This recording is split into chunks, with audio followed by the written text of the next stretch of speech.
الدرس 16 فتاوى على منهاج الوحيين القرآن والسنة الصحيحة. هل المسح على الجوربين أو الخفين في السفر يمتد إلى جمعة كاملة؟ هل سجود التلاوة واجب؟ وهل من دعاء خاص فيه أم يدعو بما شاء؟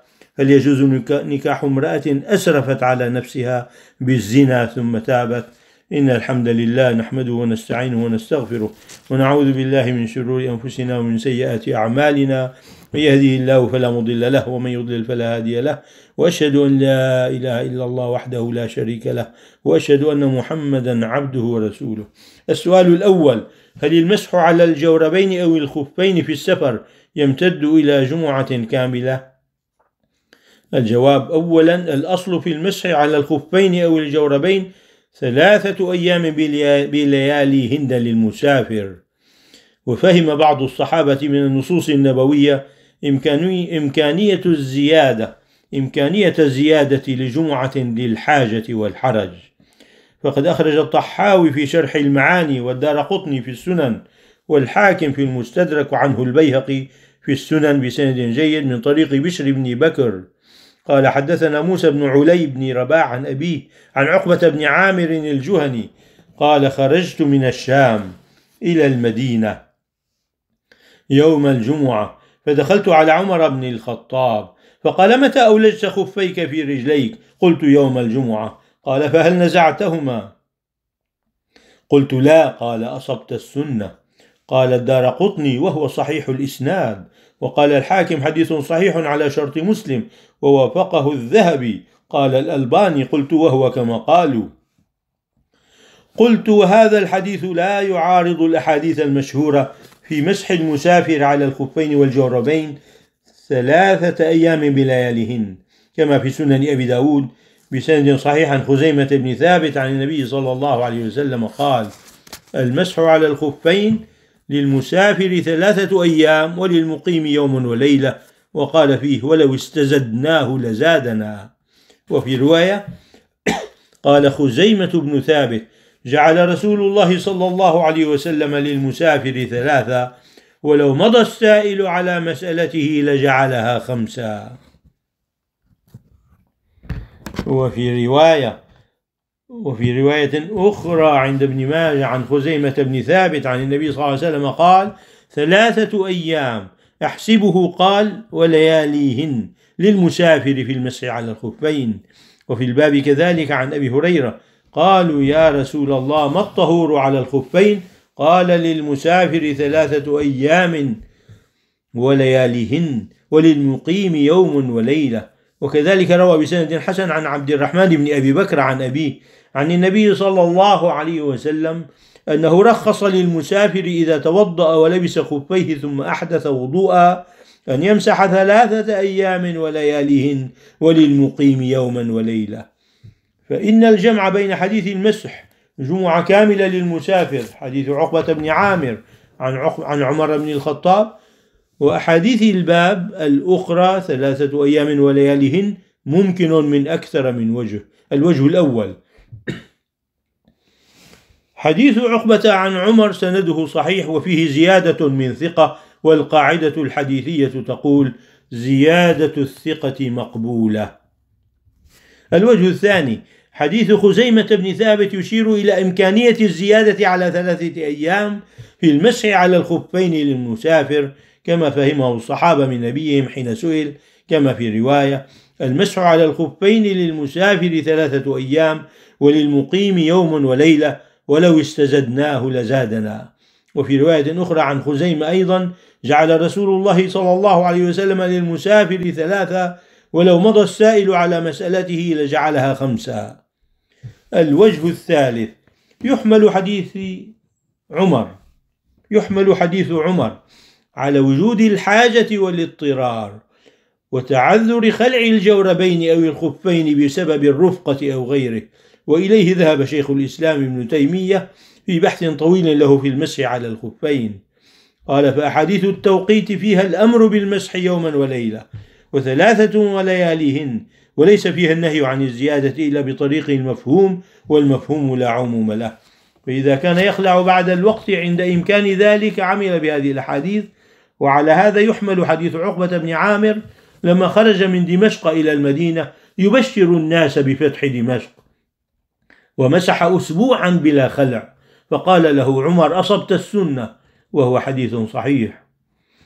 وعمل به شيخ الإسلام في بعض أسفاره، فقال: لما ذهبت على البريد وجد بنا السير وقد انقضت مدة المسح، فلم يكن النزع والوضوء إلا بالانقطاع عن الرفقة أو حبسهم على وجه يتضررون بالوقوف، فغلب على ظني عدم التوقيت عند الحاجة كما قلنا في الجبيرة، ونزلت حديث عمر وقوله لعقبة بن عامر: أصبت السنة، على هذا توفيقا بين الآثار. ثم رأيته مصرحا به في مغازي بن عائذ أنه كان قد ذهب على البريد كما ذهبت لما فتحت دمشق، فحمدت الله على الموافقة. قال: وهي مسألة نافعة جدا. قلت: وهذا الوجه، أي الوجه الثالث، والملائم لفقه الأحاديث جميعها، فلا يلجأ إلى زيادة مدة المسح على الخفين والجوربين في السفر لأسبوع إلا للاضطرار والحاجة. قال الألباني في الصحيح عقب الحديث: وقول شيخ الإسلام السابق: ولقد صدق رحمه الله، وهي من نوادر فقهه جزاه الله عنا خير الجزاء.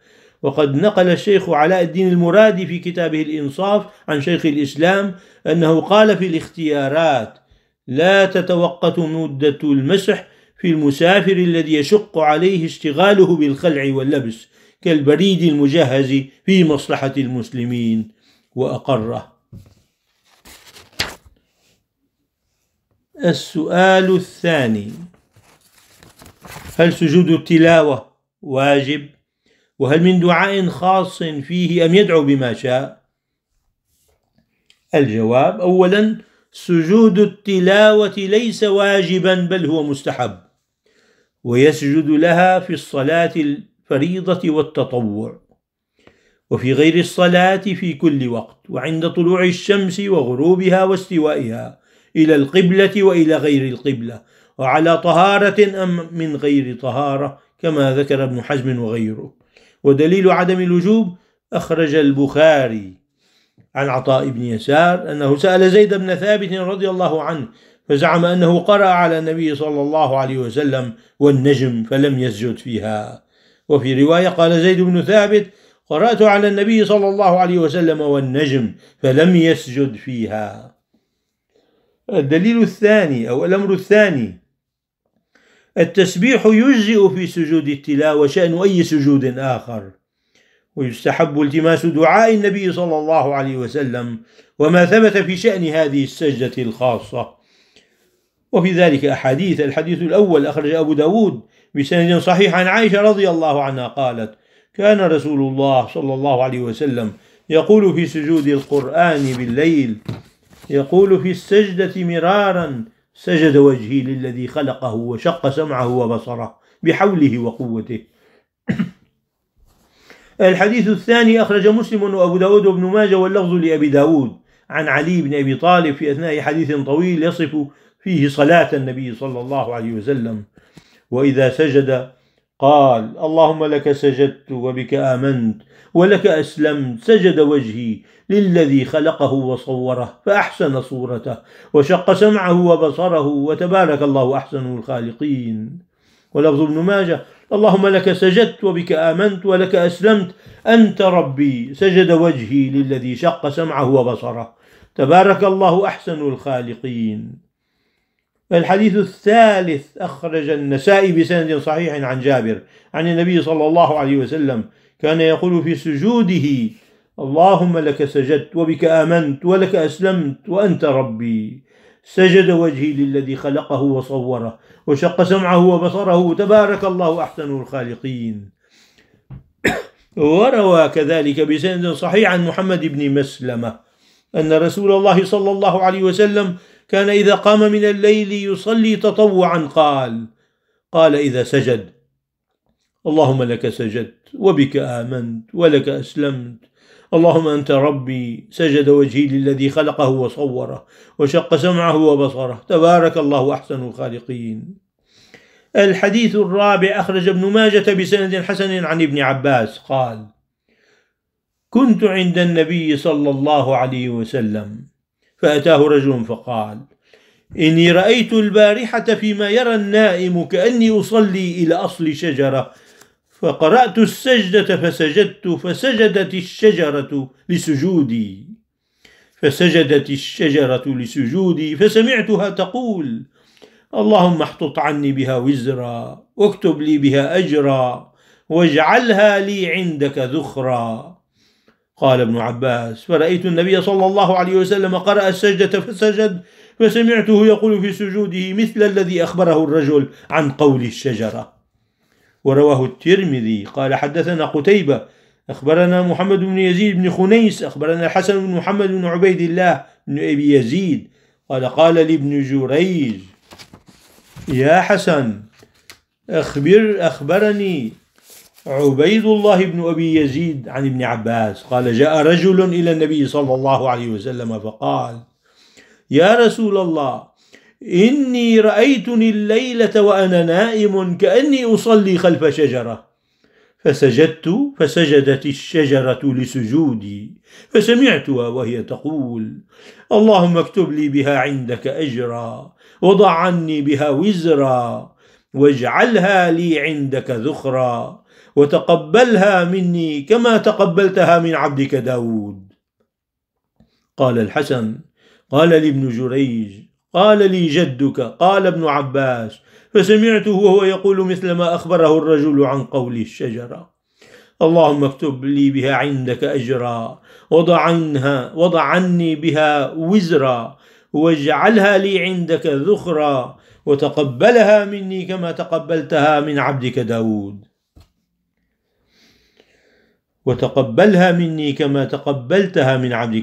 وله شاهد عند أبي يعلى والطبراني عن أبي سعيد الخدري قال: رأيت فيما يرى النائم كأني تحت شجرة، وكأن الشجرة تقرأ صاد، فلما أتت على السجدة سجدت، فقالت في سجودها: اللهم اكتب لي بها أجرا، وحط عني بها وزرا، وأحدث لي بها شكرا، وتقبلها مني كما تقبلت من عبدك داود سجدته. فلما أصبحت غدوت على النبي صلى الله عليه وسلم فأخبرته بذلك، فقال: سجدت أنت يا أبا سعيد؟ فقلت: لا. فقال: أنت كنت أحق بالسجود من الشجرة. فقرأ رسول الله صلى الله عليه وسلم سورة صاد حتى أتى على السجدة، فقال في سجوده ما قالت الشجرة في سجودها: اللهم اكتب لي بها أجرا، وحط عني بها وزرا، وأحدث لي بها شكرا، وتقبلها مني كما تقبلت من عبدك داود سجدته. وله طريق آخر أخرج عبد الرزاق في المصنف عن ابن عيينة عن عاصم بن سليمان عن بكر بن عبد الله المزني أن رجلا أتى النبي صلى الله عليه وسلم فقال: يا رسول الله، رأيت كأن رجلا يكتب القرآن وشجرة حذاءه، فلما مر بموضع السجدة التي في صاد سجدت وقالت: اللهم أحدث لي بها شكرا، وأعظم لي بها أجرا، واحطط بها وزرا. فقال النبي صلى الله عليه وسلم: فنحن أحق من الشجرة. وهو بإسناد صحيح مرسل، وقد جاء موصولا مختصرا من طرق عن حميد الطويل قال: حدثني بكر أنه أخبره أن أبا سعيد الخدري رأى رؤيا أنه يكتب صاد، فلما بلغ إلى سجدتها قال: رأى الدوات والقلم وكل شيء بحضرته انقلب ساجدا، فقصها على النبي صلى الله عليه وسلم، فلم يزل يسجد بها بعد. أن أبا سعيد الخدري رأى رؤيا أنه يكتب صاد، فلما بلغ إلى سجدتها قال: رأى الدوات والقلم وكل شيء بحضرته انقلب ساجدا، فقصها على النبي صلى الله عليه وسلم، فلم يزل يسجد بها بعد. السؤال الثالث: هل يجوز نكاح امرأة أسرفت على نفسها بالزنا ثم تابت؟ الجواب: إذا زنت المرأة ثم تابت توبة صادقة فإنها تنكح وتعان على التقوى. وإنما جاء النهي عن نكاح الزانية فإن نكاحها حرام. قال تعالى: الزانية لا ينكحها إلا زان أو مشرك، وحرم ذلك على المؤمنين. وفي سنن أبي داود بسند حسن عن عبد الله بن عمرو أن مرثد بن أبي مرثد الغنوي كان يحمل الأسار بمكة، وكان بمكة بغي يقال لها عناق، وكانت صديقته. قال: جئت النبي صلى الله عليه وسلم فقلت: يا رسول الله، أنكح عناقا، فسكت عني، فنزلت: والزانية لا ينكحها إلا زان أو مشرك، فدعاني فقرأها علي وقال: لا تنكحها. وفي الباب عنده بسند صحيح عن أبي هريرة قال رسول الله صلى الله عليه وسلم: لا ينكح الزاني المجلود إلا مثله، لا ينكح الزاني المجلود إلا مثله. وأخرج الإمام أحمد بسند جيد عن عبد الله بن عمرو أن رجلا من المسلمين استأذن رسول الله صلى الله عليه وسلم في امرأة يقال لها أم مهزول، كانت تسافح وتشترط له أن تنفق عليه. قال: فاستأذن رسول الله صلى الله عليه وسلم أو ذكر له أمرها. قال: فقرأ عليه نبي الله صلى الله عليه وسلم: والزانية لا ينكحها إلا زان أو مشرك. فإذا صدقت المرأة ربها التوبة فإنها لا تسأل عما مضى من أمرها، بل تعان على التقوى، ومن ثم فيجوز للمؤمن نكاحها، فإن التوبة النصوح تدخلها في عداد الطيبات. والله تعالى يقول: والطيبات للطيبين والطيبون للطيبات. هذا والله تعالى أعلم، ورد العلم إليه أسلم، والحمد لله رب العالمين.